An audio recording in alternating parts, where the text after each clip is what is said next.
Everything Fondant here, and today I'm going to show you how to dye your own fondant. So the things that you'll need in order to dye your own fondant are white marshmallow fondant, which I made myself. You can also use white store-bought fondant, but I like the marshmallow fondant better.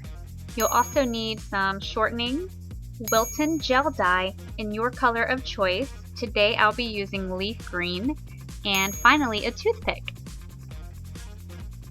Before you get started, you'll want to grease your hands with a little bit of shortening so that the fondant doesn't stick to your hands.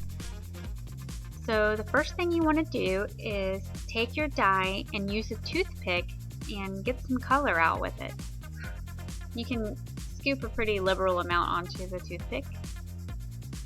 Next, you're going to go ahead and wipe the toothpick onto the fondant, making sure to get all of the dye off of it.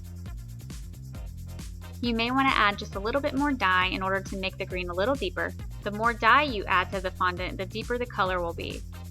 Once the dye is on the fondant, you want to go ahead and fold it a few times and go ahead and compress it really well. This will help keep the dye from leaking out all over your hands. Once it's nice and compressed, we're going to start rolling the fondant in our hands.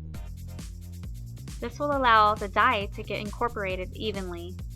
So we're just going to keep on rolling it.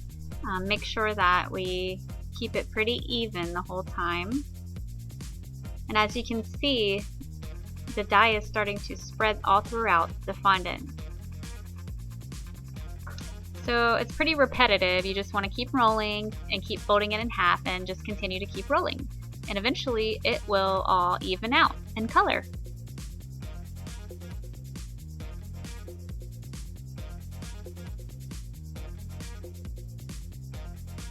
It's definitely going to take a few minutes in order to knead all of the dye into the fondant, so just be patient and keep on rolling. As you can see, it's coming right along.